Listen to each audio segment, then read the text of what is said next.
Plain Truth, a show where we try to get into some of the mysteries and anomalies and dirty underbelly of the world around us. I'm your host, Paul, and joining me this week we have Joaquin Flores. Joaquin, are you there? Hi, Paul. I'm glad to be with you. Well, thanks for coming. Hey, how's life in Europe? Does it feel like life during wartime, or what's the mood? War is in the air. A lot of things are going on here. A lot of things going on in Serbia, and things will get very interesting here in Serbia over the next months and outside year or two. Like what? What do you think will be going on? Do you think the South Stream or the EU, is the EU going to get angry, or what do you think's going on? Yeah, well, as you know, the surrounding the situation in Ukraine and the situation with the gas pipelines there, Brussels has reversed position from where they were even just a month and a half ago. And they didn't order a full stop, but there's been a delay in construction both in Bulgaria and in Serbia together on the gas pipeline. And those governments reluctantly sort of agreed, at least they put out in the press that they put it on hold. Of course, they haven't really broken ground on these yet, so there really isn't a tangible thing that they put on hold. What I mean is that workers haven't been sent home or anything. But strangely, both in Bulgaria and Serbia, Bulgaria, I think just yesterday, the day before, and Serbia the month before last faced, flash floods that claimed the lives of dozens and dozens of people and caused over $1 billion worth of damage to infrastructure. Yeah, so there's kind of a strange atmosphere in the air, I think, in a lot of countries. Kind of like people wrote about this. They said right before World War I, for about a year or two, there was this very strange feeling all over Europe. They couldn't put their hands on it or whatever. They couldn't quite describe it, but there was this strange feeling. And I wonder. I'm not saying that we're going to have a war like World War I, but it does seem like, I guess in technology terms, we call it an inflection point, where we may be reaching a point where things change dramatically. And it's well, I can tell you here in Serbia, the President Nikolic, he's been having direct talks, three-way talks directly with the Russians and the Germans to come to a trade agreement outside of the context of the EU. Which is really, really strange because people normally associate Germany as being the locus point of the EU. And that may not be the case, or there's obviously more intrigue, or things going on, different players, of course.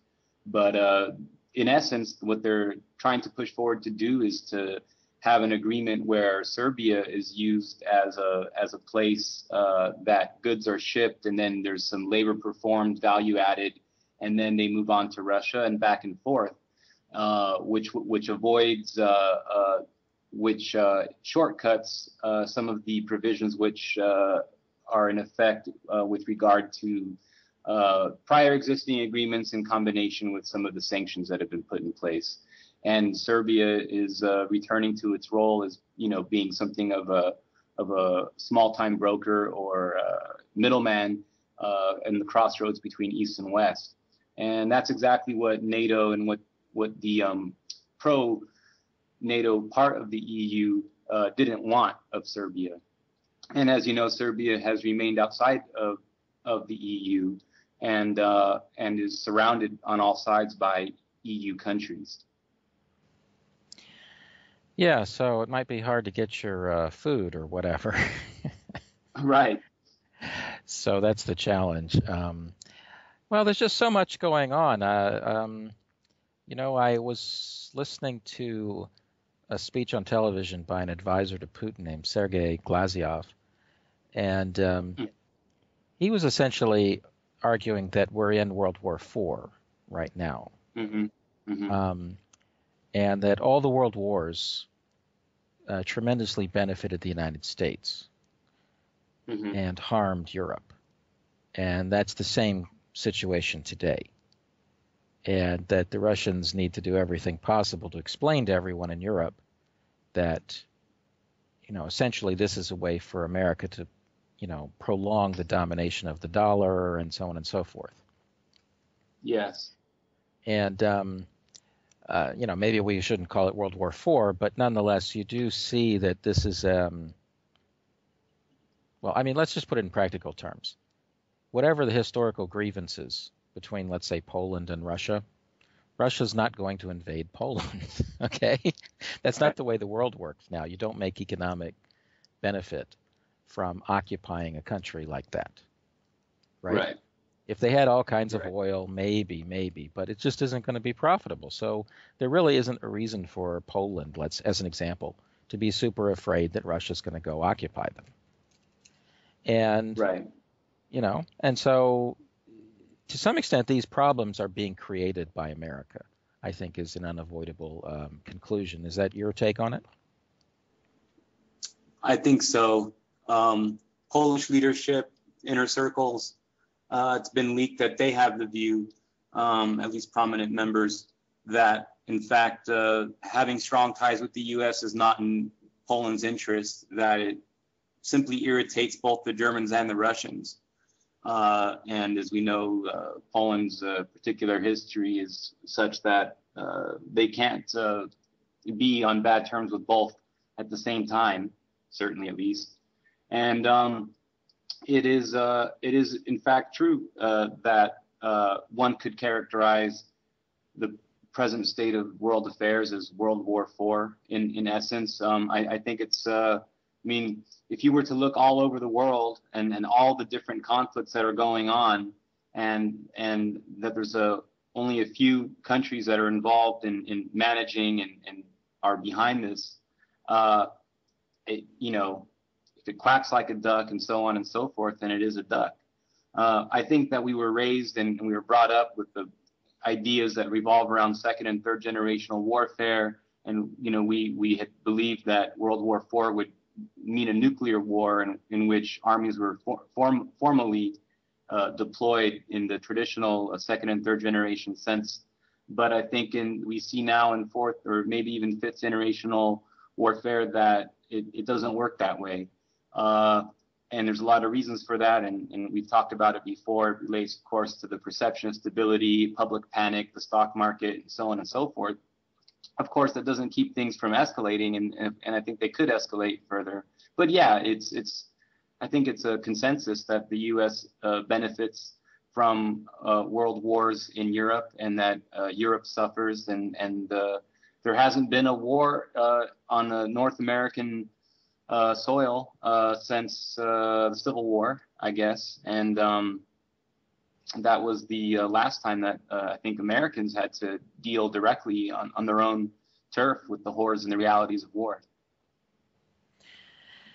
Yeah, of course, and those oceans sure came in handy. Yeah, funny that they're there. So that's in a sense, the basis of American power is that the fighting goes on elsewhere, and yeah, right. But sort of like England on a mass scale. Yeah, of course, and that's kind of in the tradition of England. So though the thing I guess with this is it's kind of an unusual situation, because it's not like in World War II you had the Germans attacking in 4 places or something on the Eastern Front, right? And you could just look at a map, right? And this is a much more complicated thing going on. This is like an attack on Gazprom in Cyprus, right? Or you know what I mean? Or or some kind of weapons deal with Iran or something like that. You know what I mean? Right. Or a pipeline to China, then maybe to India, that kind of thing. This is a much more complicated thing. And of course, it's much better because a lot fewer people are dying, at least so far. But nonetheless, you can see that this is getting more and more serious, the escalation. By the way, since we're on the Ukraine, we might as well start there and just say, how many people do you think have been, let's say, killed and wounded there?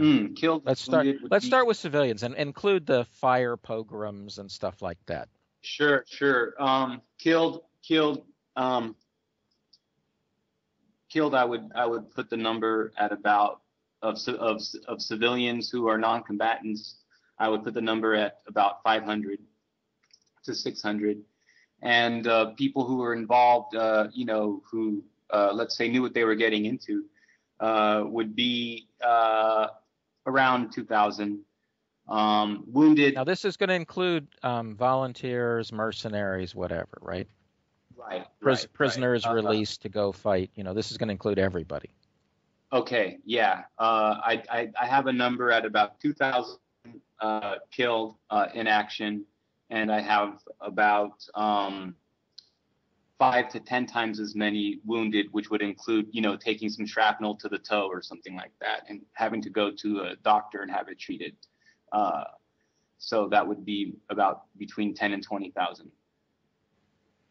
And then, have you got any idea of how many refugees may have fled into Russia?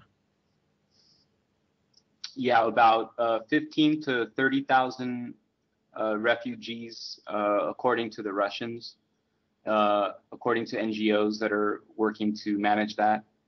And that number may increase, but the Russians are trying to do things to discourage that, because one of the goals of the Kiev junta is in fact to ethnically cleanse Russians. So when people flee, it's actually somewhat of a victory for the Kiev junta. How do you keep people from fleeing? Right. What you do is you have to remove the source of the aggression that's causing people to flee. So, of course, it involves reassuring people that they're safe and having to move in reinforcements, which is when you dig in positions that contradicts the doctrines of warfare that have primarily been used by the Novorossiya militia. But nevertheless, it's politics and it's propaganda, and some of the things that I say are out of school because in some ways the situation is more dire than has been reported, precisely because the Russians would like to manage perception in general, but they would like to manage perception that of violence. There are 2 or 3 different levels of propaganda that the Russians are involved in, and on the very public level towards the people in the region, it is not to overexcite them, but in reports, say, to UN commissions or in what they try to influence in the Western media, they're in the position where it's desirable to explain more clearly the degree of the violence. So it's complex. Well, that kind of, when you say that they want to stop the violence, I mean, you're just saying they want to win. Right. Right. I mean, if they can, put in forces of some form, preferably local, and, create buffer zones or whatever, then they'll stop the violence, and they're happy with just a frozen state for many months, I assume. Because, I mean, yes.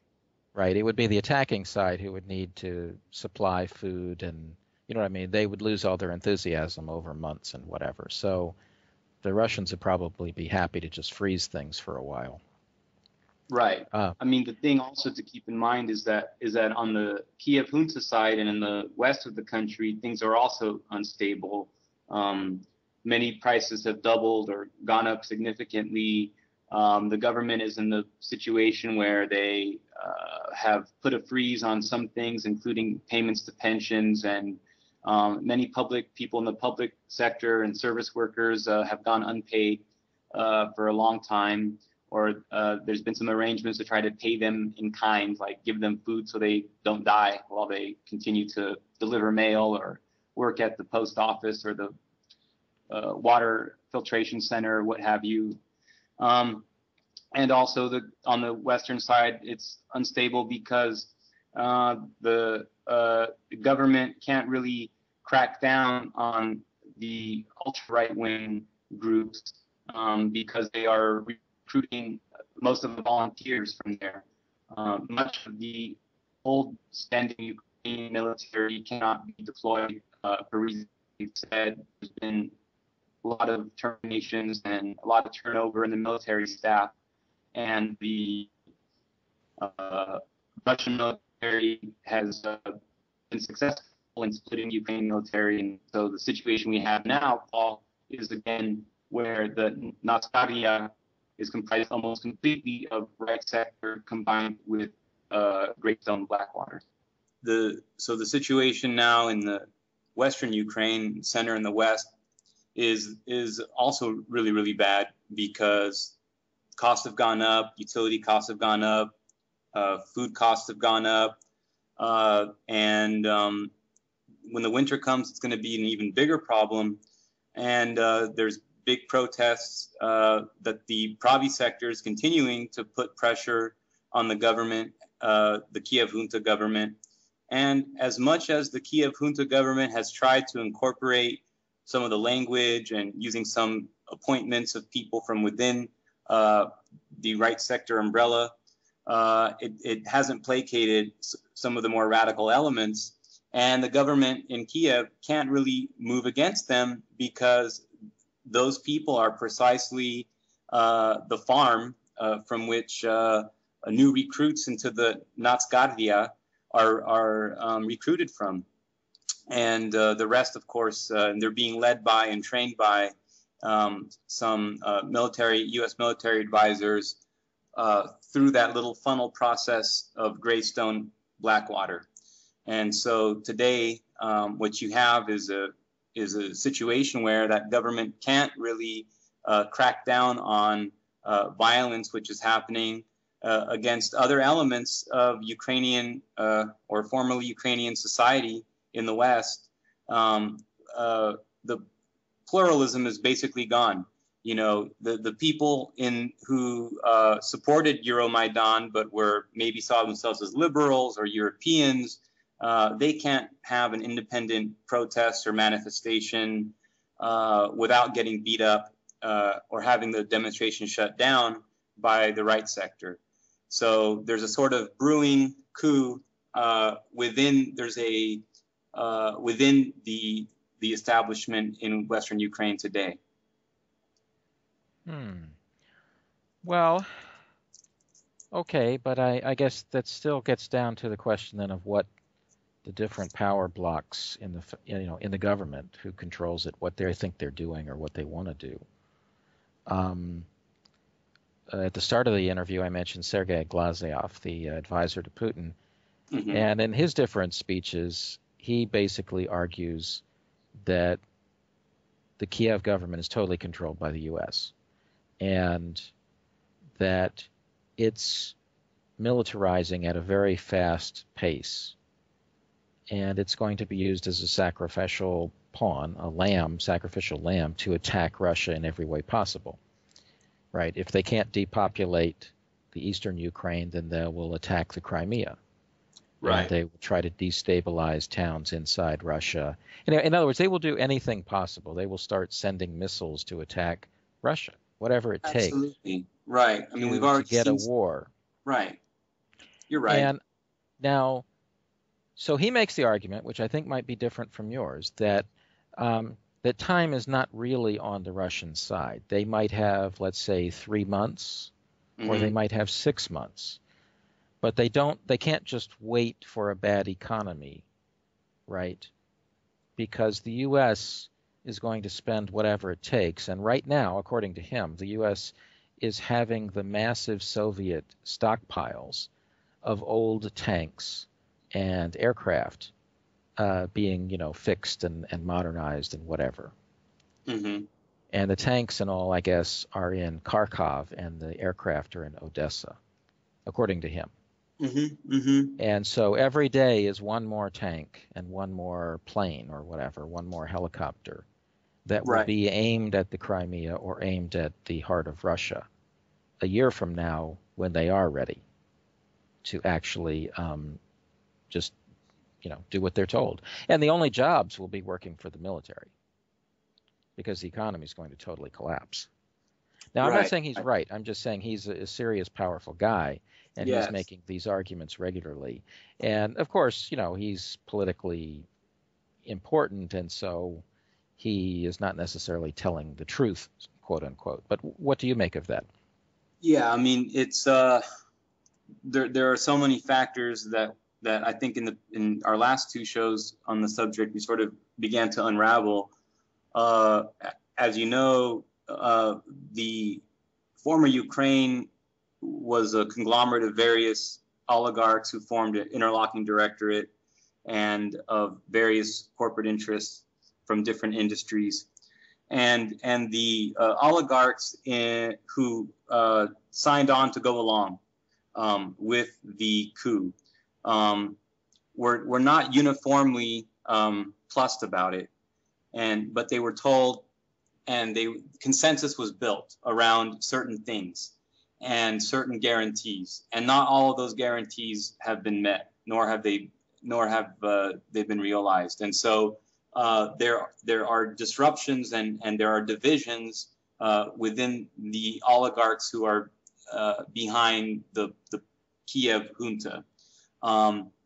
They, of course, were promised certain things like that this would go over a certain way without the sort of bumps that they've hit, and that the Russians would accept it, and that they would make a different deal, say, with Syria and with Afghanistan and so on and so forth, and that it would make sense because of different leverages and South Stream in Serbia and Bulgaria and so on and so forth.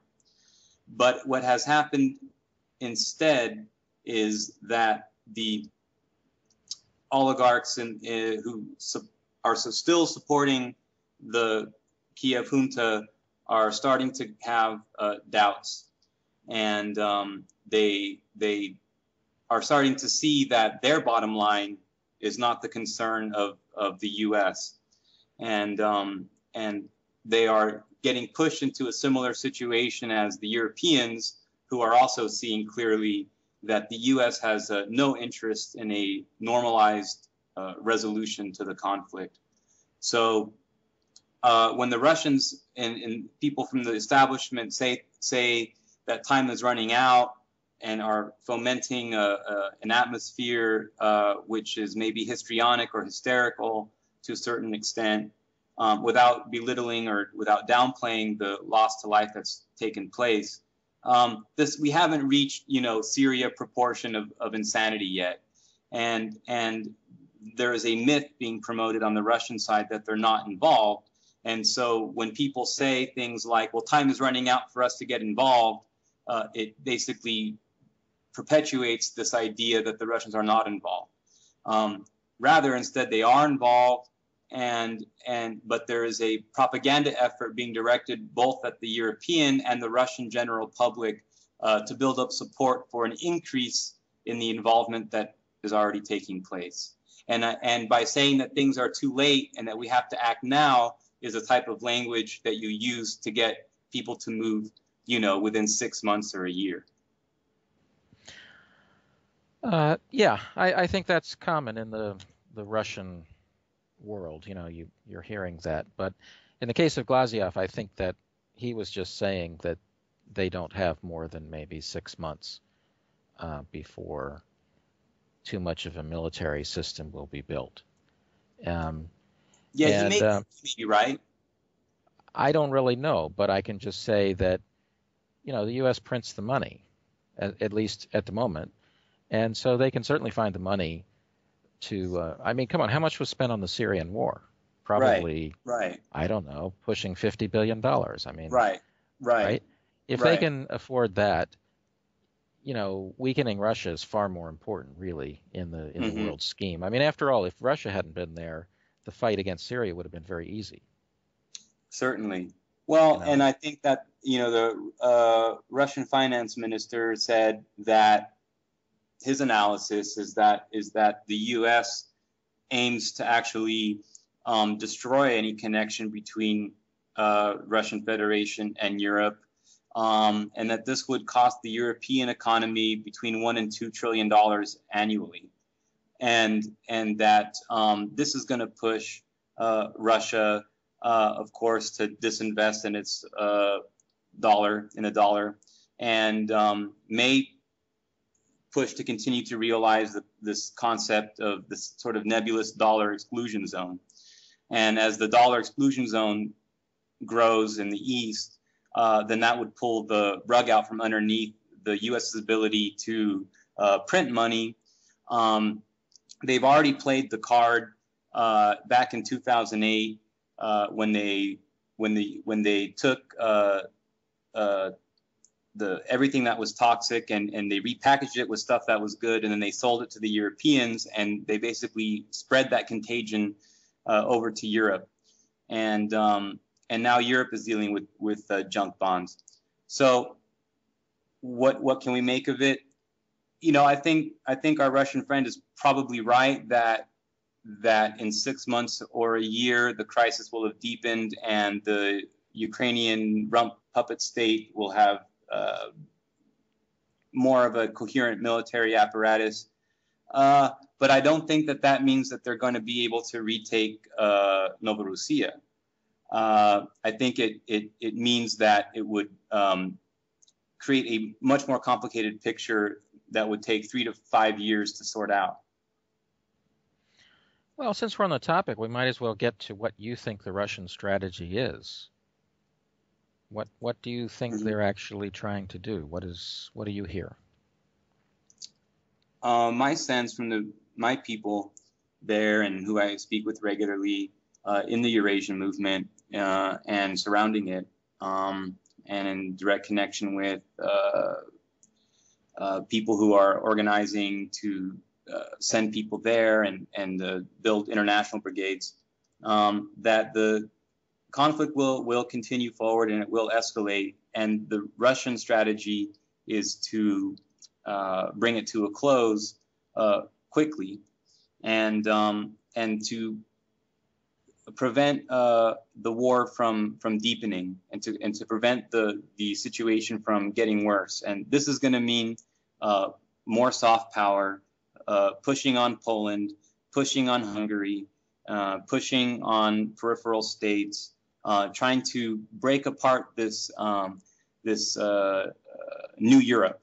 Both the CIA and the NATO and the Pravi sector have shared belief that they can create a structure sort of like maybe like an Al-Qaeda state that we're seeing, like in Iraq and Syria and the Levant, right?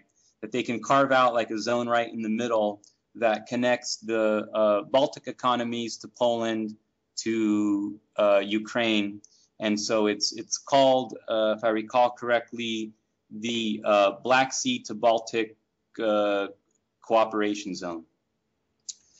The U.S. is talking like they want to build that up because it sounds credible and yet it sounds stable. And there is almost nobody involved, even in the wildest dreams of the craziest elements of the Pravi sector, who want to see a perpetual, never-ending war.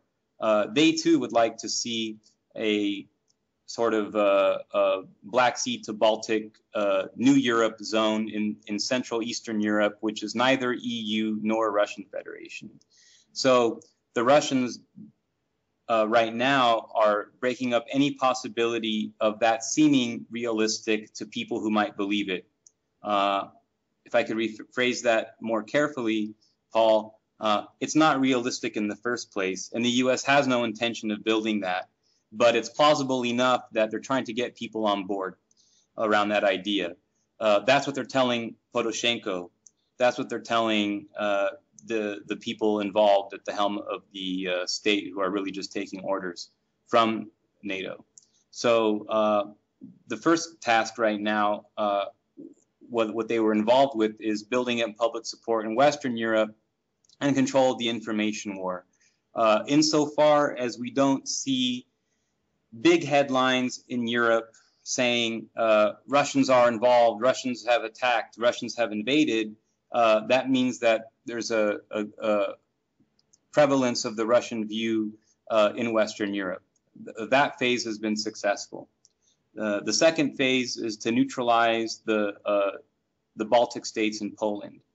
And what they're trying to do now is to create public discourse in Poland, to leak things that were conversations among Polish elites, which indicate that the Polish view is that having American support has no practical value, and that they cannot alienate the Germans and the Russians. So that's on the sort of soft power angle.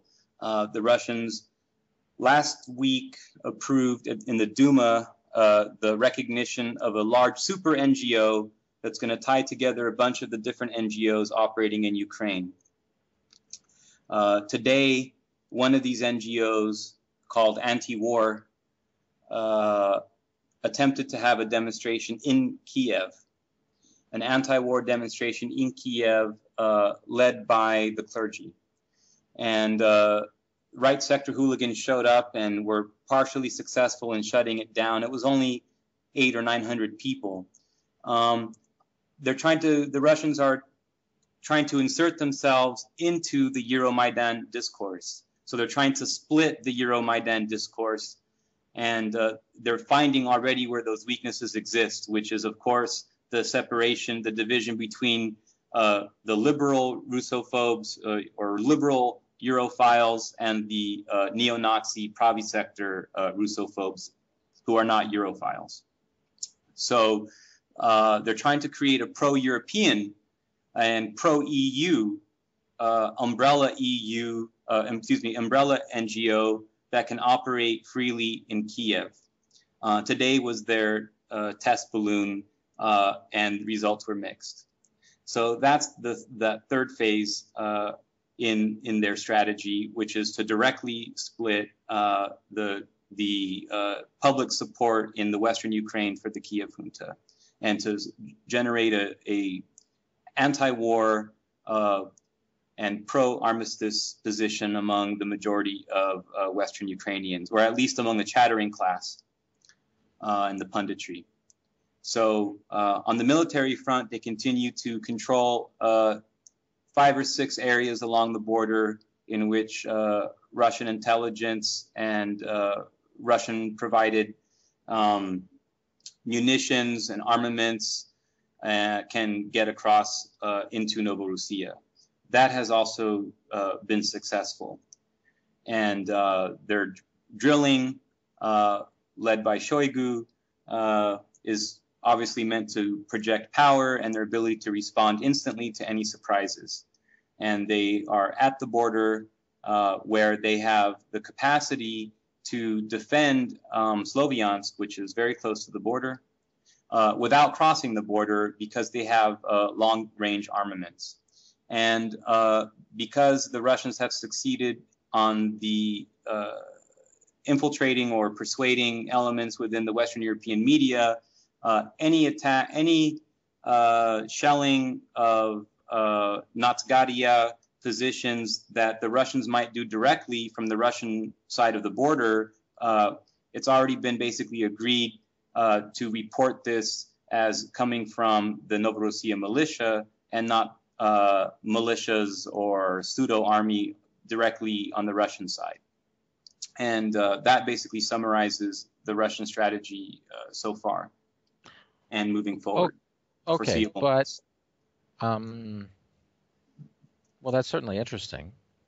But now I think then you get some other questions, just like different regions. The current area is 2 provinces, 2 oblasts, right? Donetsk and Lugansk. Yes. But a very important one is right above that, called Kharkov. Yes. And it has the second largest city in the Ukraine there. Yes. Right, practically on the Russian border. And it, too, was historically part of Russia, just like these other areas. Mm-hmm. And as I mentioned, that's where they're making the tanks.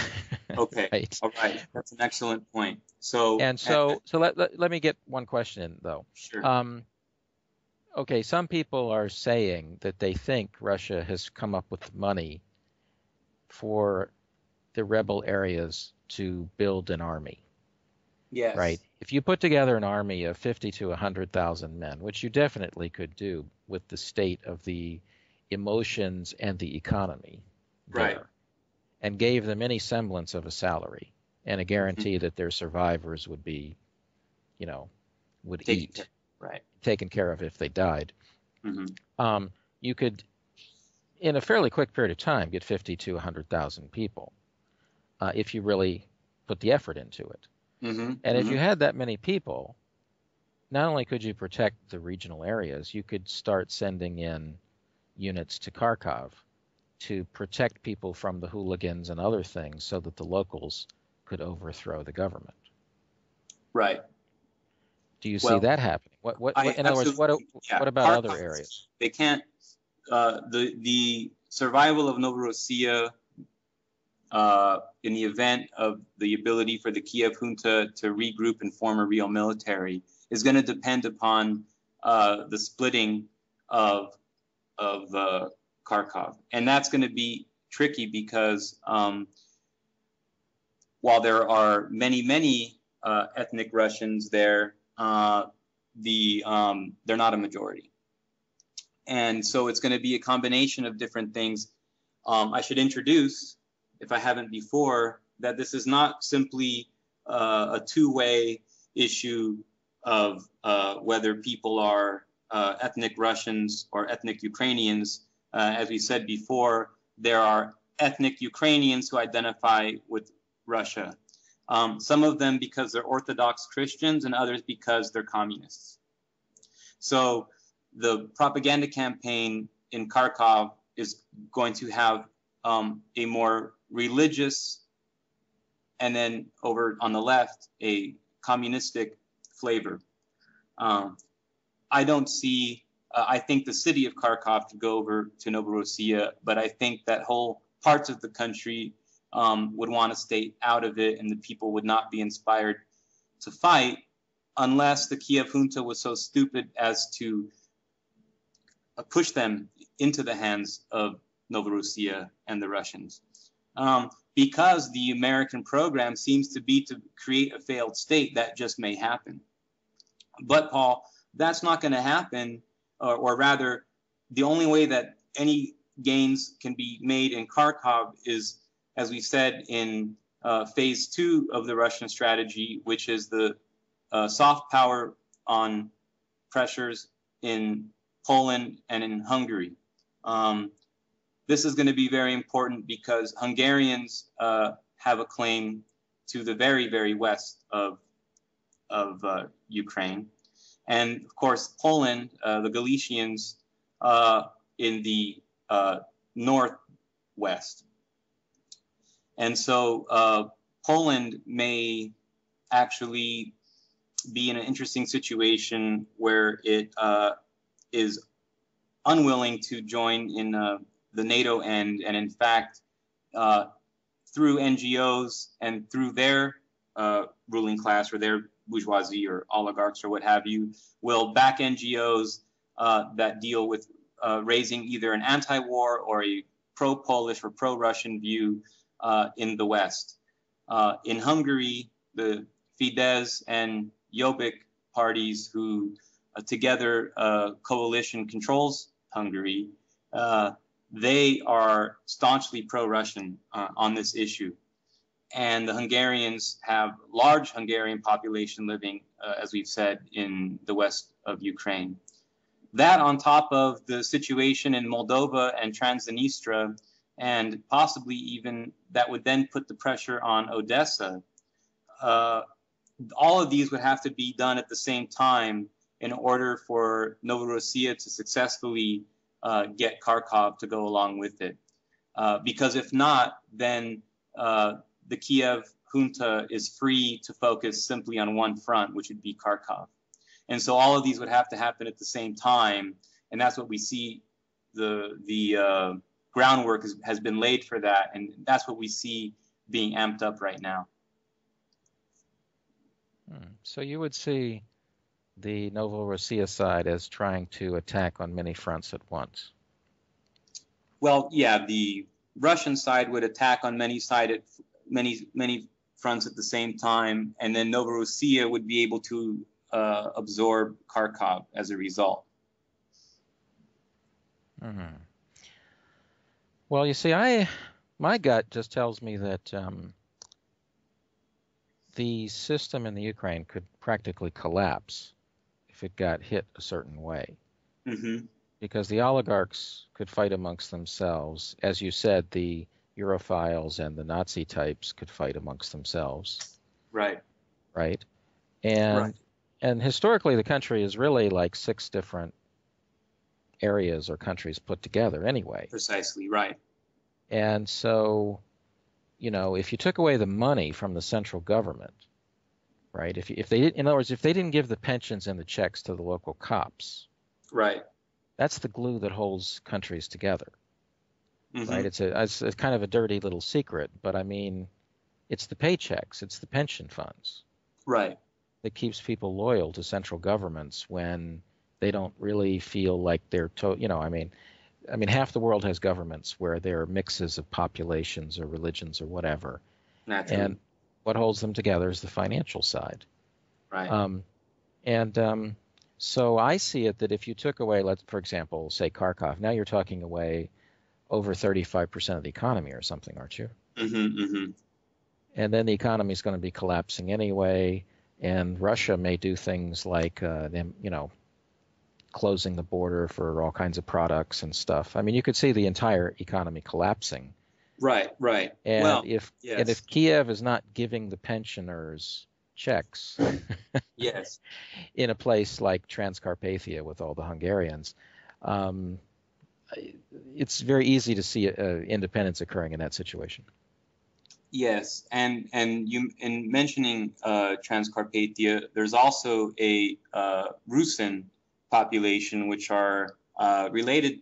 There are Carpathian Russians way in the west, and they too are showing all the early signs of trying to, or they're already putting pressure on the Kiev junta. And so, indeed, that is the situation, and the U.S. was hoping to, in turn, create a problem on several Russian fronts too. So the U.S. is going to try to stir up things in Chechnya and Dagestan, and that is going to backfire, I think, because the Russians were already successful in co-opting, if I can use those terms. The most credible leadership of the Chechen rebellion have switched over to the pro-Russian side. 3 years ago, Russia created a sort of national Russian branch of Islam, like a nationally recognized system of mosques and schools, and on the Novorossiyan side, you have Chechens coming in. You have Muslim Cossacks alongside Christian Cossacks. And alongside retired special forces who are basically like enrolled in the Russian version of Blackwater. And so my people are telling me, in these battles, you can hear Uwa and Alu Akbar coming from the same side. And so the Russians have a lot of military assets without ever having to, deploy the Russian army in a formal sense. So you've got Chechens coming over into Ukraine. You've got a huge split on the native Tartar side, in which the majority of Tartar population in Crimea is supporting the Russian side, and they could provide fighters as well. So what would have to happen is the crisis would have to really deepen on the Iranian front and go badly for Iran, and for then Afghanistan to turn around, and then for Chechnya to turn around. And it seems almost insurmountable for the U.S. to do. But they're talking their book, and they're getting people on board with trying to push it that way. That's why I think that Russia may have a little bit more time than some have said, only because there are so many other things for them to draw on that they haven't really fully tapped into yet, Paul. Do you think they'll cut off gas? I mean, let me put it this way. Mm-hmm. The Ukrainians will just steal gas, right? So to truly cut them off, you have to not have gas go through. Yeah. And then a related question is, well, okay, I was following a Russian analyst, and he basically was saying on the internet that his view is that the Russian elite, whatever you want to call them, the Kremlin, Mm-hmm. have a new policy. They have agreed on a policy. Mm-hmm. And that policy is to strangle the Ukraine. Mm-hmm. Mm-hmm. Okay. Right. And the problem from their point of view is that the Russian people have this image in their mind of the Ukraine as their cousin or little brother. Right. And so it's not something you could ever say. You can't say that our policy is to go beat them up. Right. Okay. Right. Okay. And so it's tricky from a PR management, perception Mm-hmm. management Mm-hmm. point of view. But yeah. the reality is even whatever you want to call them, the liberals in the government, let's say Medvedev Mm-hmm. or somebody, Yes. can see that geostrategically, economically, look, this is a place that's going to take your gas, and it's not even that they're not going to pay you for your gas. They're going to take the gas you're sending to other people. And They've done that before. Of course, and they're going to cause every kind of problem imaginable. And like they're doing, they've closed down businesses, Ukrainian businesses that were doing business with Russia just to hurt Russia. Right. Well, and in other words, it's the current government is dedicated. Their whole purpose in life is to harm Russia, and so the only answer is essentially to just say, okay, let's wait until the sun goes down. Right. And let's take care of business, but we don't want people seeing it. Right. Well, see, the thing to keep in mind, and that's astute, and that's generally accurate, but there are some big provisos in there. I think that might illuminate this a little bit better, which is that the Russian FSB has fake private sector assets, right? So they have agents infiltrated. Sure. Right. Okay. Now the Americans and the Russians might find that they have the same position on cutting Ukraine off. And so we've already seen private sector attack a gas line, something like last week. And so, just connecting the dots here, if the Russians were to cut off the gas, they would make it look like the private sector did it. On the other hand, if the Russian strategy is formed around not cutting off the gas, then the Americans would say, aha, their strategy is to keep the gas on, so we're going to have our private sector guys blow up the gas lines. So there's a very strong likelihood, I'd say in the 65 to 70% range, that those gas lines are going to get cut off through acts of sabotage. And it will be by private sector people. The only question being is who gave the order. So that's how I see that unfolding. There is, of course, the Nord Stream, and the reason, and it does not have the capacity to at this time to make up the difference in what would get lost through the one that goes through Ukraine. And of course, the South Stream hasn't even been built. So that's how we can see all these things fit together, with the pressure from Brussels and NATO putting the pressure on Bulgaria, and the EU putting the pressure on Serbia to halt construction of South Stream for the time being, which I think is just a dog and pony show. I really don't think that's legitimate either. And I think that that's why Serbia and Bulgaria are being punished in different ways. I would only speculate possibly using HARP or something like that because of the floods and the catastrophes. But, you know, it remains to be seen, really, if in fact the Russians will pursue that line. I would tend to think that that is a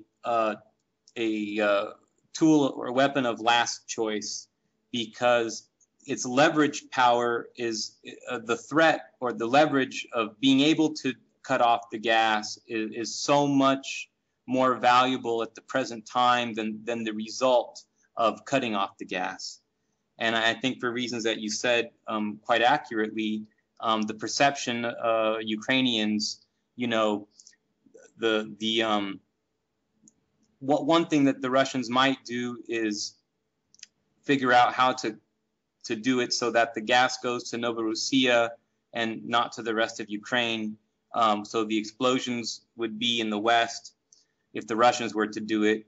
And if the Americans were to do it, then the explosions would actually be very close to the Russian border, and would actually be one that would cut off the gas to Novorossiya. This would support the American position, and would the shale gas investors, the speculative value in the stock value of the shale gas companies would skyrocket. And even though there's no possibility that shale gas or imported gas from the U.S. could be used as a substitute anywhere short of 5 to 6 years from now. So, you know, if I were to be pushed and say, well, are the Russians going to shut the gas off? I'd say no, only if things are going so badly that they've got no other cards to play. Yeah, that makes sense. But there are a lot of pipelines through the Ukraine. Yes. I mean, there are probably a dozen or so. Yes. And some of them, not a majority, but some of them could stay in the southern Ukraine. Right. If you had that under your control. But that's right. Another question. But I'm just saying that, anyway, getting it to these two rebel provinces might be fairly straightforward. But I think, though, that if you just cut off trade, I mean, tourism has collapsed. And, you know, if you make it so they can't do business, then that will, again, put more pressure on them. But the other thing is, you've got all these guys inside who could do things. They could blow things up. They could, right. There are a lot of things that could be done. And in the environment, you could even do it in a way that you couldn't prove who did it. Like you're saying, right. The Pravi sector, right? Right. You know, if a bridge somewhere got blown up, you couldn't even prove who had done it. Right. Now, you could suspect, but I'm just trying Sure. to say that's another angle. But I just think that the bigger picture is Russia is probably going to say they have to eliminate the current system inside the Ukraine. And how they go about that, and right. What's that? That would be the worst case scenario on the Russian side. Well, I'm not saying they have to take it over. I'm just saying they right. can't live with what they have. It's right. going to lead to an invasion and a suicidal attack somewhere, and so on and so forth, because it's not a bunch of greedy oligarchs. It's oligarchs who are puppets. Right. And that's the problem. They could live with the greedy oligarchs were 10 years ago or whatever, right? Right. And that had all kinds of problems, but at least they could kind of sort of live with it. But they can't live with it when the goal is to ethnically cleanse, you know, half the population or something. Absolutely. Well, you know, why don't we move to the related side? Is now there's a lot of news about this ISIS and the Sunni forces in northern Iraq. Mm-hmm. And what you might think of that, how that's playing out, if this is a card. I mean, some people, I think I heard that the tribal leader of the biggest tribe in western Iraq, you know, was saying that ISIS is no more than 10% of the fighters. They're mm-hmm. former Baathists. They're just Sunnis who feel like they're terribly discriminated against Yeah. under the Maliki government. And I don't know what to make of this, really. Like a lot of people, I mean, is Turkey being double-crossed? I mean, they had like a bunch of diplomatic people grabbed. I don't really know. I don't understand. But I assume it's part of the old Yinan plan the neocon plan to try to break the country in three pieces. What is your take? Well, I'm not an expert in this area, and I didn't focus on this subject on the academic level since 2004, 2005, and then I only looked at the issue of the Pakistani ISI and their relationship with Al Qaeda, and so my information on this is not based upon a intimate understanding of the history, as would be the case on the other hand, say with the Balkans or Eastern Europe.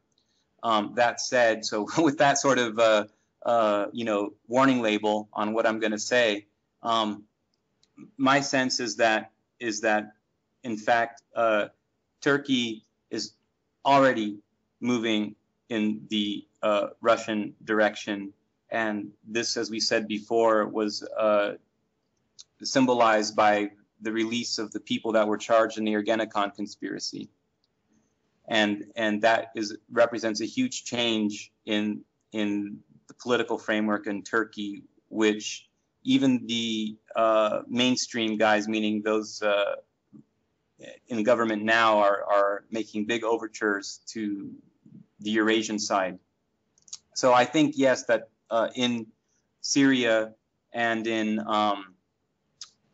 Iraq, the Turks are being X'd out, at least from the perspective of the KSA and the US.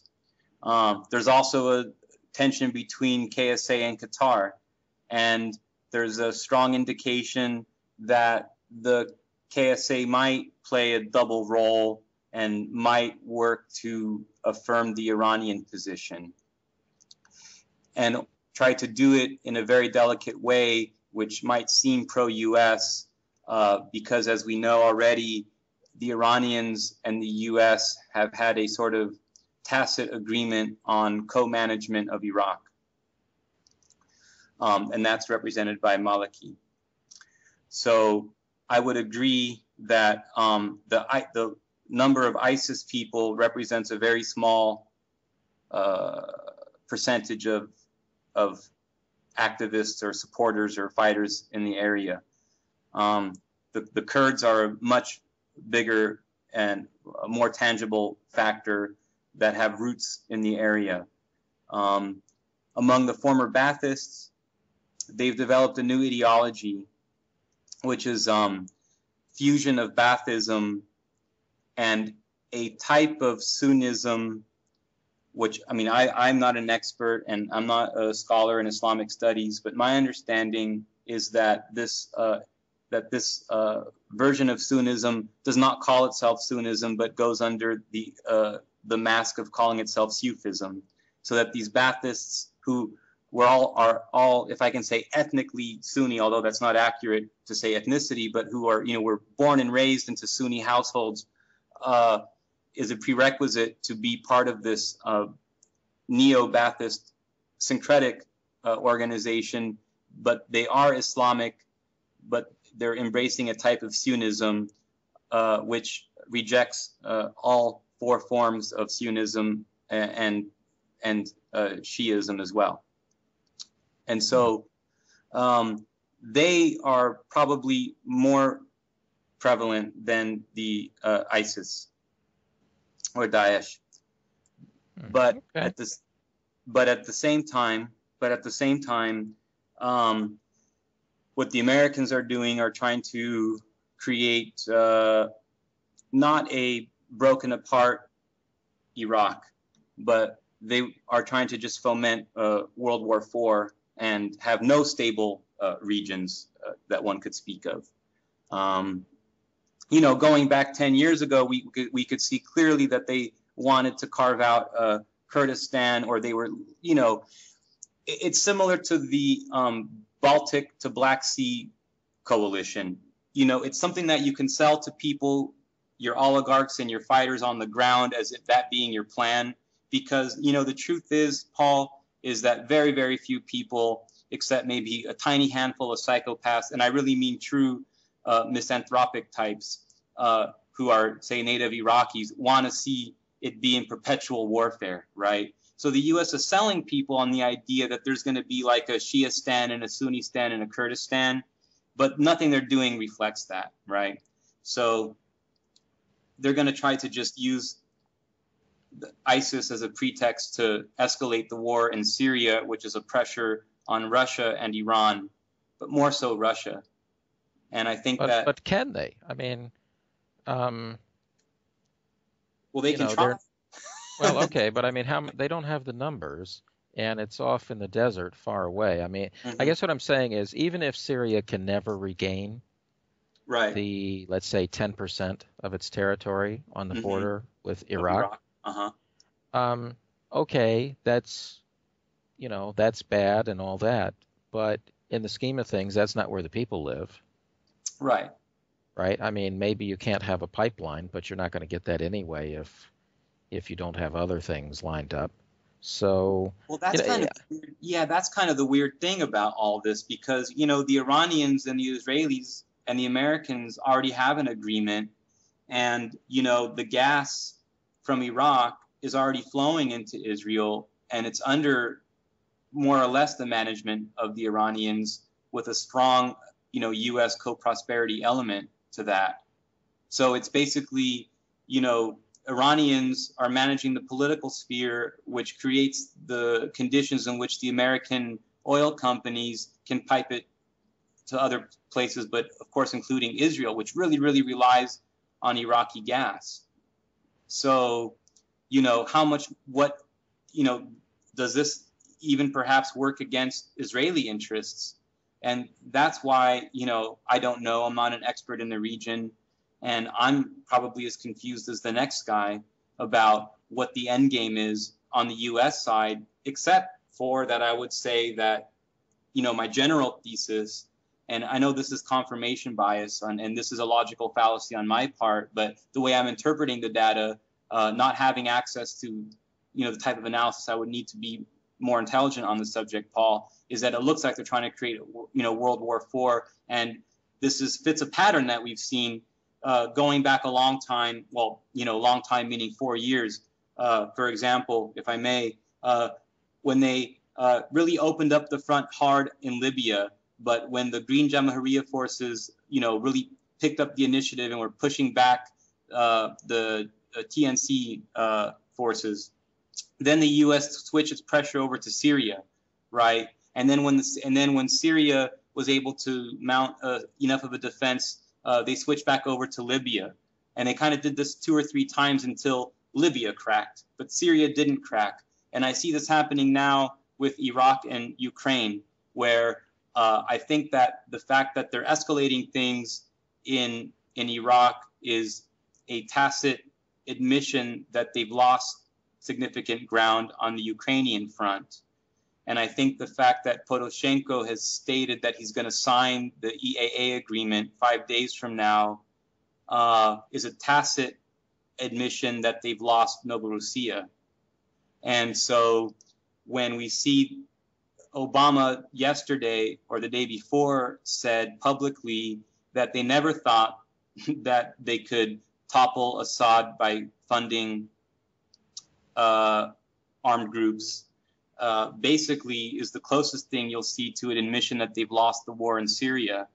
And now that they have said on the level of the propaganda war that they want to work maybe with the Iranians to, and I realize this is 4 days stale, to cooperate in extermination of ISIS, when in fact we know that this means bombing and re-escalation on the Syrian front by air power. That's what's really meant by Obama's statement, that they couldn't win this simply by funding armed groups alone.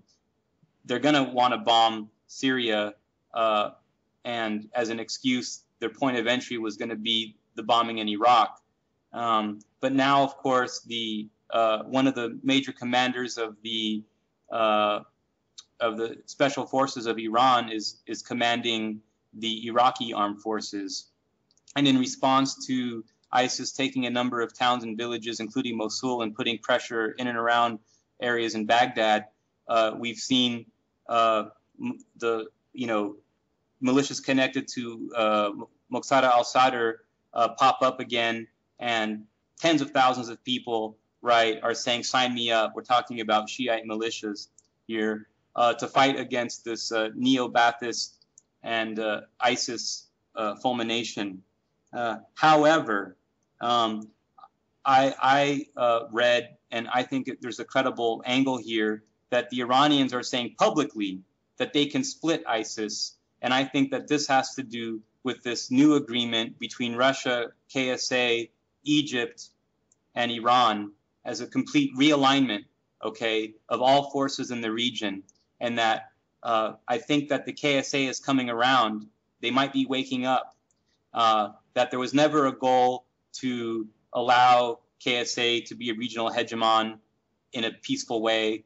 And I think that the Iranians are finding success in promoting the view, like the Russians are, that the U.S. is trying to fulminate a major, world war that would lead to the total destruction of, all, practically all means of production, institutions and civil norms. So that's my best guess, right, about what's going on in Iraq. And of course, I'm modeling based upon my understanding of other regions. Well, I think the Middle East is more complicated than most, but I mean, it might simply be that the U.S. plans to throw Saudi Arabia overboard. Yep. Steal their money, have a coup, the usual story, whatever, revolution, right. Maybe destroy everything, who knows? But these are just pawns that they possess, right? Yeah. I mean, it's if their oil quality and volume is dropping significantly, and they have too many people now, and I mean, they're just something to be used, is all I'm saying. And if they got all their money in London banks, right? I mean, and gold or whatever, isn't it time? When is it time to harvest, right? You plant and you harvest, right? Right. And so then it's just a question of how to use it if that's what you want to do. I'm not saying this is the plan. I'm just saying people shouldn't think that, strategies are countries have interests. Right. Right. You know what I mean? And if it's in the interest to have Saudi Arabia, then that's the way you go. But it might not be. And a wild card, I think, is that I think Iranians tend to really like the United States. And, if they had a choice between an alliance with the U.S. and a choice with Russia, I think they would choose the U.S. It's just that for other reasons that doesn't work. Yeah, well, I mean, there was a white paper produced by the Project for a New American Century in 1997 or 1998, which very clearly outlined the position of the neocons at the time, at least, when Crystal was supervising editor, saying to the effect that, in fact, the Iranians are the real allies, not Saddam, that the Iranians should be the real allies of the U.S. in the region. And of course, Iran is so critical because they're also a linchpin, which, they're not really, well, they're in the Middle East, sort of. I mean, they're definitely not an Arab country, although they, control Arabs who live within their borders and in Iraq. But they're also a linchpin, into India and so on and so forth, and into China.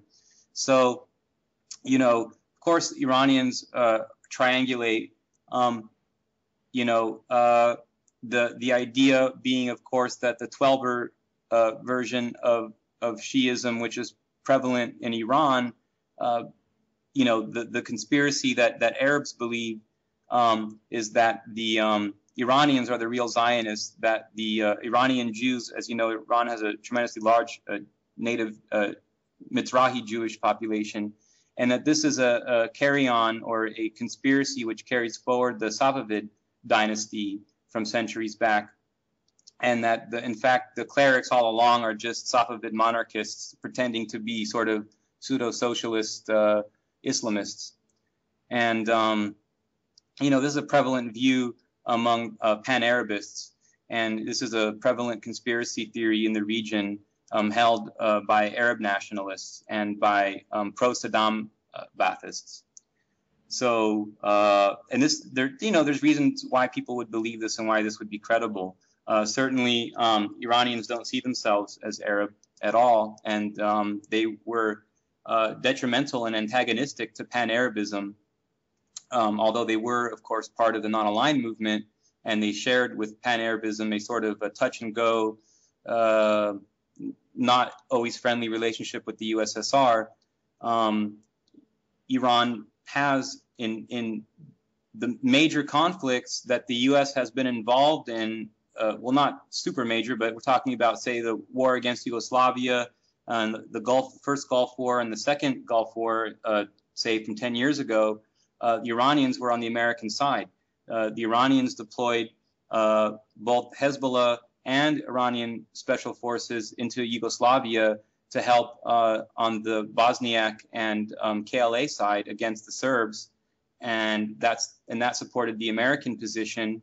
And the Iranians, of course, were favorable towards the U.S. actions against Saddam in '91, and they actually helped. Of course, Shalabi is sort of an Iranian who pretends to be Iraqi, and Maliki himself is a member of an organization which is pro-Khomeini, and they're pro-Iranian revolution, and they were suppressed by Saddam, and of course they are Shiites. So it's, much of the Iraqi political establishment today, Paul, is pro-Iranian, but there's a certain touch-and-go distance that they need to play, of course, to remain credible. But yeah, they were all,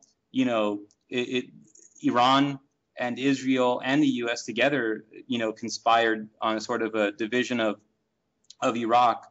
But this shouldn't be misunderstood as being, that Iran is a secret ally of the U.S. I think maybe possibly more analogous would be, say, the Molotov-Ribbentrop Pact on the Riemann division of Poland.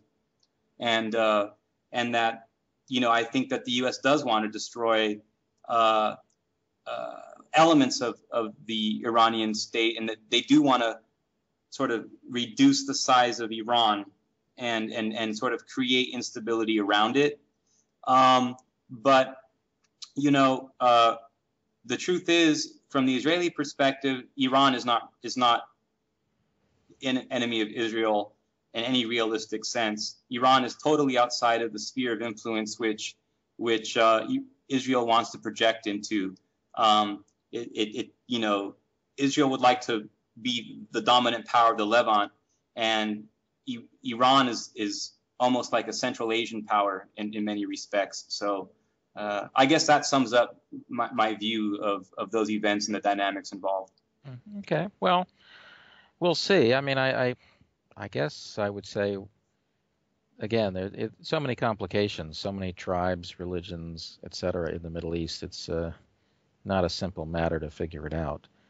And it's not like the U.S. is united, or even for that matter, Israel is united. They do have different factions. Right. And you could see how oil companies might like a certain result, but maybe, some other group wouldn't. Right. And, and now Israel is starting to look like they're going to have gas coming into the picture, the Mediterranean with gas, and then a major facility in Israel. And, it's going to be very interesting. But why don't we get closer to wrapping it up by looking at the way you see, I guess you'd say, this war, this Eurasian war. How do you think the battlefield might look in a year or two? So obviously we don't know. Well, I mean, we could discuss, elements of whatever you want. I mean, it can be gas pipelines for that matter. Yeah, right. But well, the Twitter war will escalate. The Facebook war will escalate. The blogosphere, the information war in general is going to escalate. The other day, Facebook removed Alexander Dugin from Facebook, and there was a big concerted effort to reinstate him on the level of the information war. And basically, through Twitter and through VK, Eurasianists were able to mount a sort of campaign to petition Facebook to reinstate Dugin on Facebook, which was successful in less than 24 or 48 hours. And the information war is going to escalate. It's which I think is obvious to say, but the features that will define that I think are going to leave more people confused, unfortunately, because well, they're ignorant now, so at least they'll be right. confused. Yeah, That's an improvement.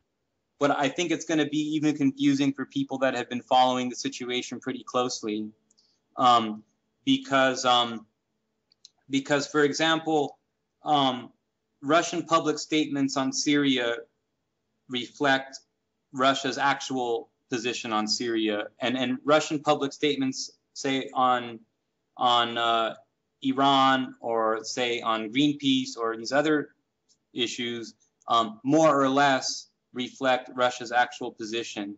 But Russia's public statements on Ukraine will increasingly not reflect Russia's actual position on Ukraine.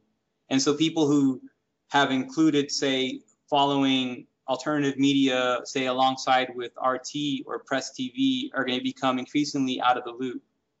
I mean, the alternative Western media echo chamber. And I think that what your listeners will benefit from is understanding that in Ukraine,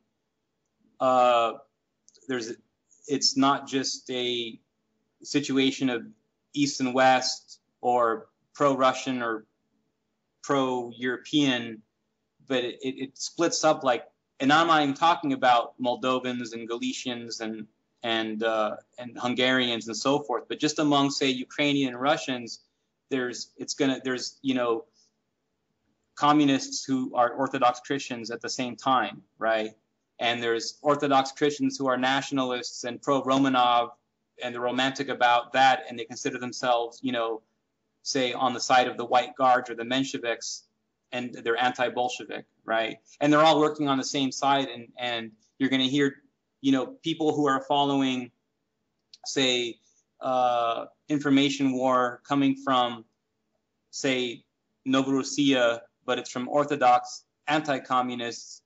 They're going to have a totally different understanding of events than people who are following, say, a Novorossiyan who is a pro-communist.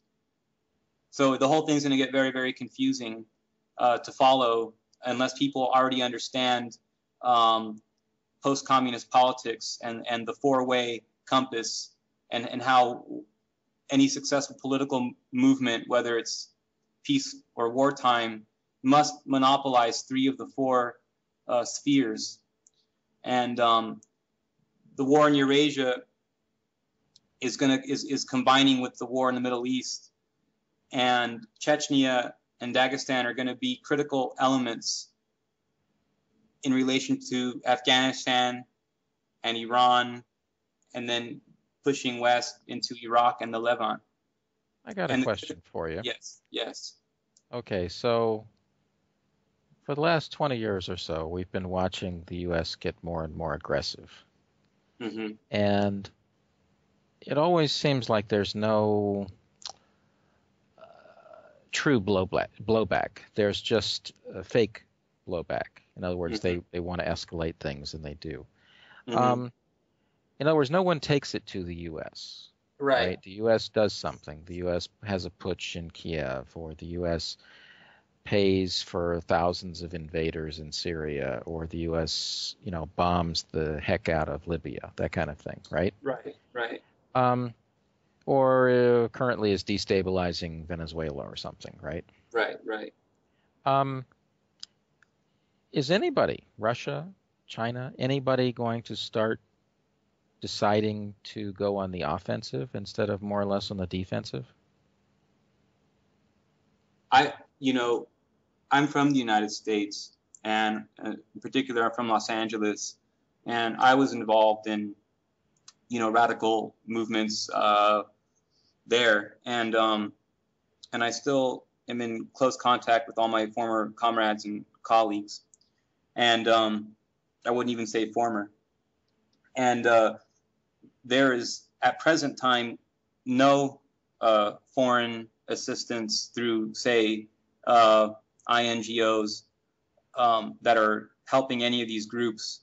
In the U.S., the largest anti-war organization is the Answer Coalition, which is primarily run in some parts by the Workers' World Party, and in Los Angeles, it's run by their split, the PSL, the Partido por Socialismo y Liberación.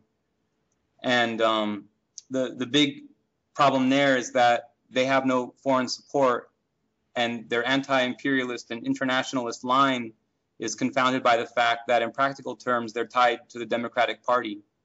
And Los Angeles is probably the most radicalized city in the entire United States. It's the farthest geographically from Washington, D.C., and it's almost like the inverse or anti-world of New York in many ways.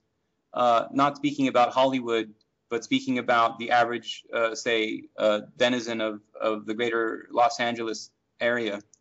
In that area, yes.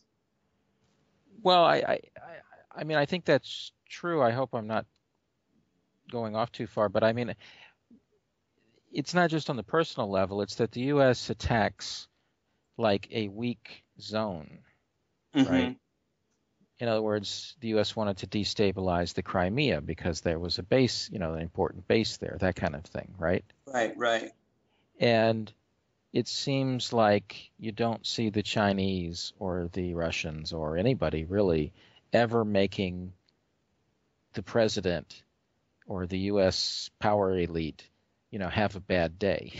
Yeah, right. You know what I'm trying to say? There are days when they don't get what they want, right? And you can see they're unhappy about that. Right. But you don't ever. But you know what I mean? It's kind of like they're always on the attack. Yes. And I'm just wondering if you think that might ever change. Well, let me sort of frame that in how I understand power, which is that the U.S. conception of power and power projection is based upon a certain tradition inherited from the British Empire, and that this whole concept of power is a very short-term concept of power, which involves the use, well, say in the past of a Navy and today, say, of an Air Force and forward deployed army with bases, and then the economic warfare, controlling companies, and then using that to leverage a speculative power bubble in the stock market.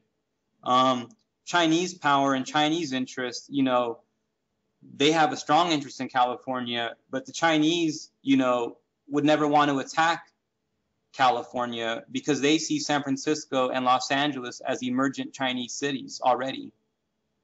And so they have a totally different view of how borders and history and power works. It's almost completely alien to the Anglo-British view of history and of power and what a military is and why it gets used. I think that moving forward, Chinese and the Russians are going to have to expand their sphere of influence through the use of NGOs in the United States. And it's going to give the FBI a lot of fun time investigating which I suspect will be a meander, pyramid or maze of various interlocking NGOs. And it may, in fact, and it will never break the law.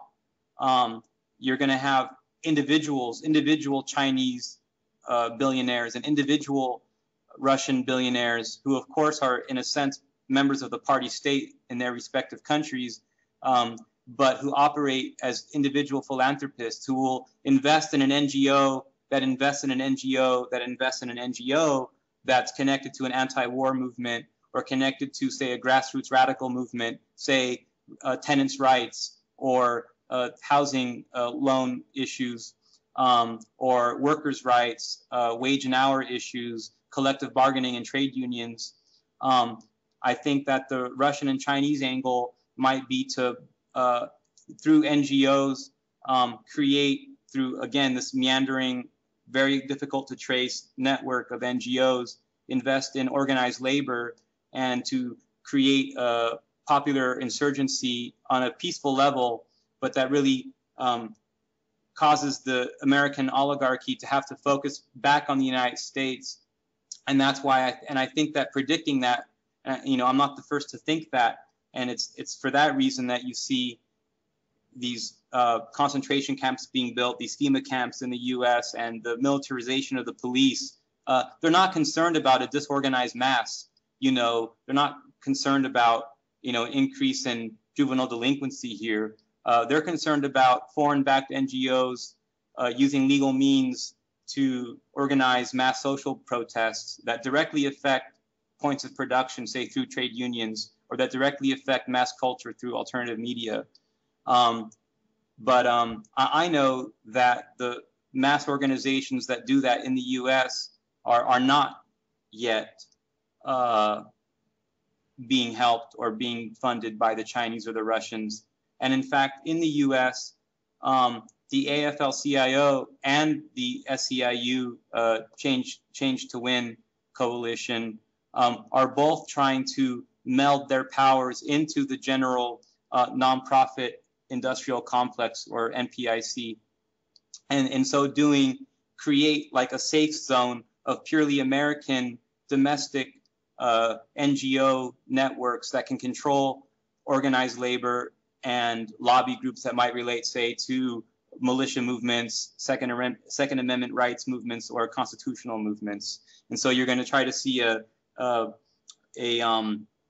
general monopoly on opposition movements, and the contest will be between primarily Russian and Chinese NGO interests moving forward against the sort of safe sphere of corrupt American trade unions trying to control the fight. But Chinese and the Russians will only be able to really undermine American power from within by appealing directly to the masses. Sure, but I think there are a lot of other options that they just haven't done. With all the Chinese money, they could, there are plenty of points around the world where the U.S. has something that it cares about. Yeah. And it would not be hard to cause problems. Randomly pick something. I'm looking at a map here. Guam. Sure. Well, Guam is an American territory, but not everybody's happy there. Right. You know what I mean? Yeah. It's not far from China, and America would not be happy about having all kinds of protests and political turmoil. And you can see how well America can bribe political leaders around the world. Yeah. 10 million in a Swiss bank account will get you a lot of politicians. Right. Yeah. China's got more dollars than they will ever manage to spend in this lifetime, because the dollar will die way before the trillions that they have, right?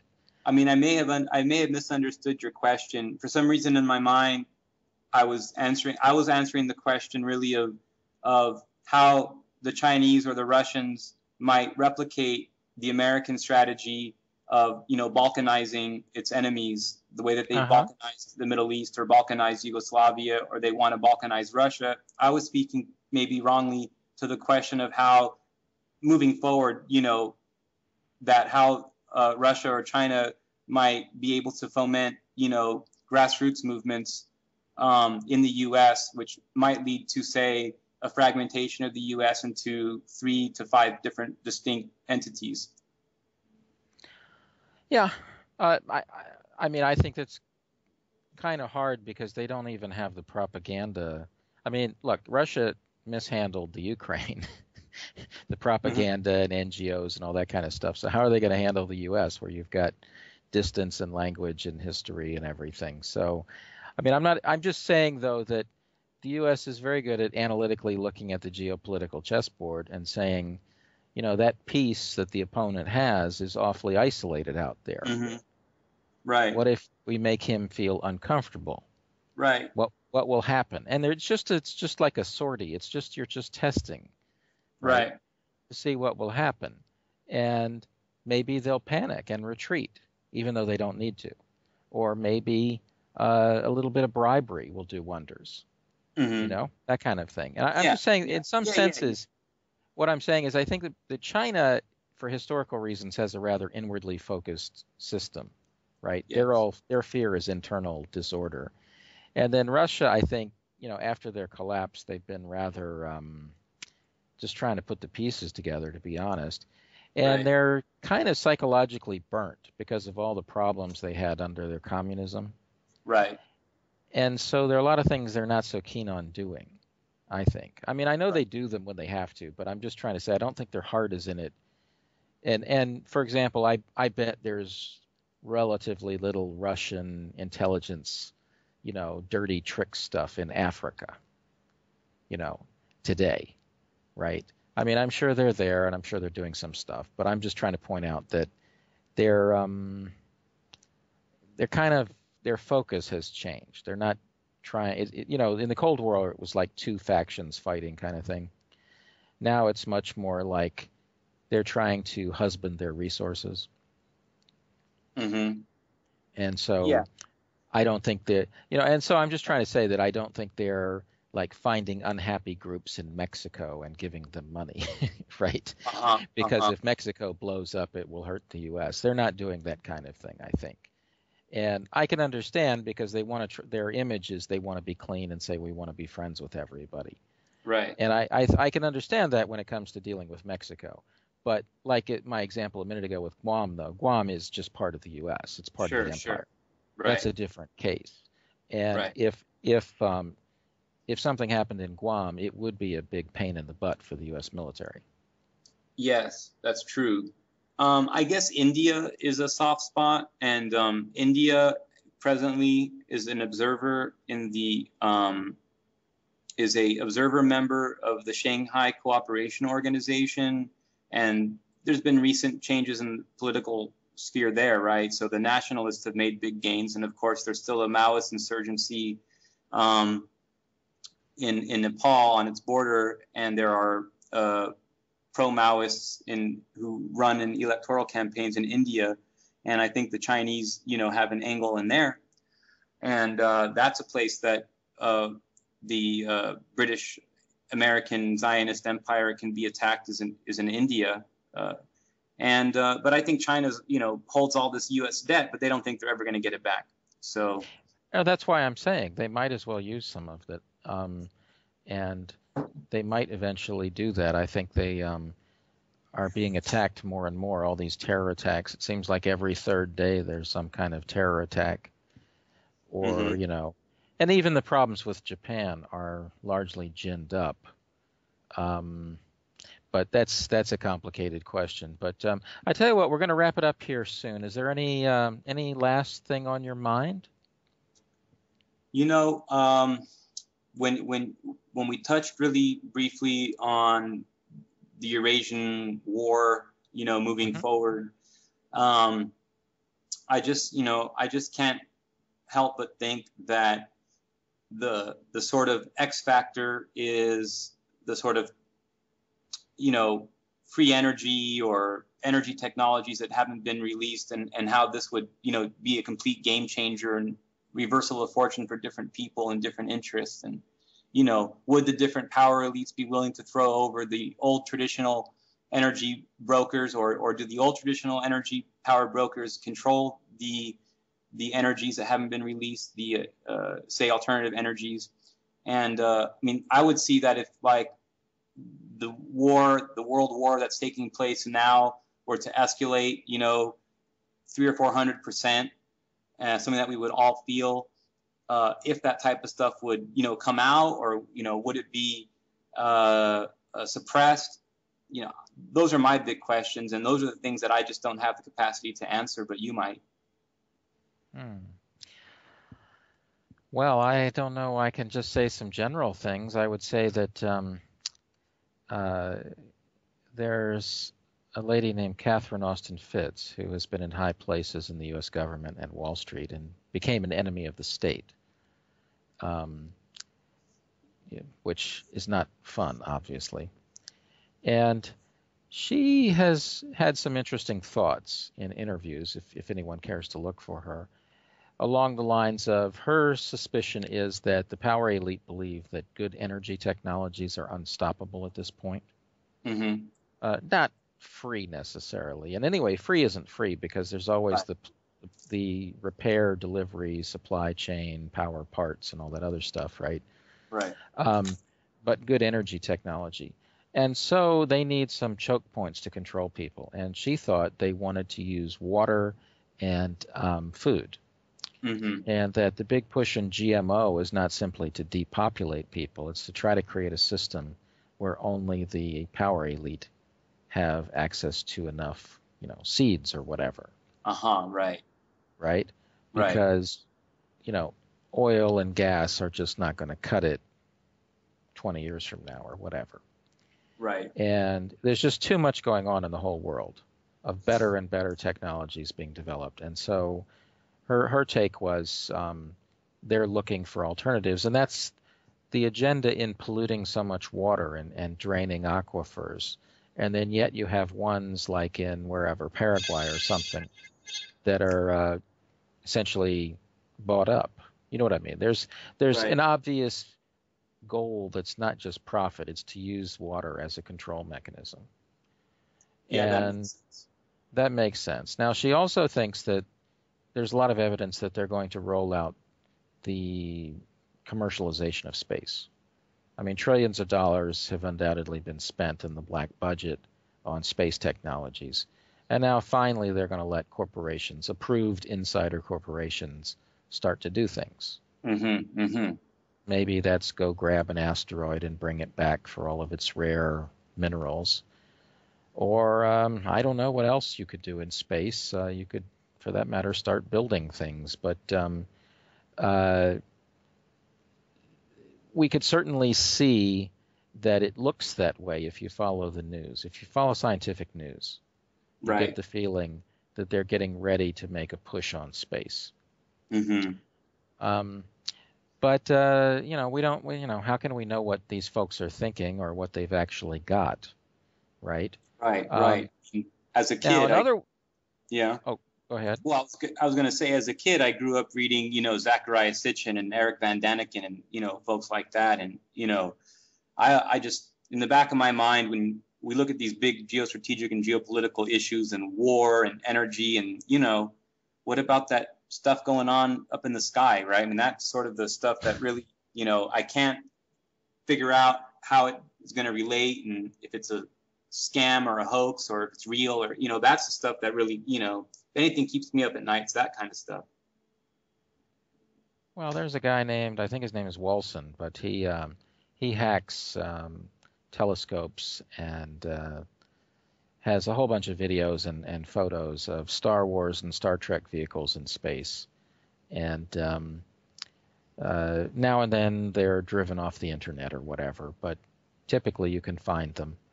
And I don't think those things are alien. I think that's just, NATO, whatever, U.S. Space Command, mm-hmm. A few Russian things, whatever. I think that's part of where the trillions of dollars have gone. Right. The more esoteric stuff that Daniken is talking about, that's a long topic. Right. And some of that, I think the UFO lovers are very addicted to metal. Mm-hmm. They like physical things like Star Trek, right? Right. And they're turned off by more esoteric stuff like other dimensions or whatever, right. Other not things into, like angels and demons and stuff like that. They're definitely not into demons. They're into engineering, good engineering. Right. And hey, I'm from an engineering background, so I'm not against it. But I'm just saying that they're a little bit too much on that. But I will close with one thing though. At the last Bilderberg meeting, they supposedly had a huge fight between the Europeans and the Americans over Russia. Mm-hmm. And Daniel Estulin, who's famous for his research and contacts with the Bilderberg group, was interviewed talking about this. But he also essentially talked about how nanotechnology was a big issue for the future. Because again, when you talk about weapons like, I don't know, nuclear bombs or something, okay, but don't forget, we're not far away from the time where you could throw very small insects that are robots mm-hmm. with explosives, nano explosives. Right. Mm-hmm. 1 million of them or 10 million of them, and tell them to all gather in one location, let's say Iran's nuclear plant, right? Right. And blow it up. It's going to be hard to stop a bunch of flies, right? Right. And think about the idea that you could have mosquitoes that have poison. Right. They'll kill you, but they're robots, right? Right. And in this last war in Syria, let's say you let 100,000 of them out and told them to go hang around Damascus for a few weeks. Right. Right? Right. The population would panic. Everyone would flee Damascus. The whole country would have collapsed. Correct. And that may be the future of war at some point. Now, that might be more than 10 years away. But I think at the moment they probably have things in testing, but they don't want to let it out because it might get caught. But, it'll be, it won't be that long before robots and drones and things like that are actually, and clones, the Clone Wars and all that. That'll be the real thing. Right. We're not that far away. I mean, 10 years or something. So anyway, that's all I can really say. It's on that I would just say we can wrap it up. And thanks much for your time. And if you want to tell our listeners about your blogs or anything, that would be good. Yeah, Paul, I appreciate that. We are now in the process of people who are interested in traveling to east of Ukraine and Novorossiya, who have a background in military. Email me at findmeflores@yahoo.com. Our website is the Center for Syncretic Studies, and we are connected to the Eurasian Movement and Open Revolt, New Resistance with James Perazzo and Alexander Dugin. My email again is findmeflores@yahoo.com. If you're interested in checking things out in Novorossiya and you have background in conflict zones in the past, and if you're sympathetic to the Eurasian side, drop me an email. Wow. Okay. On that note, we'll let you go, and thanks for your time. Take care. Bye-bye. Thanks. Bye.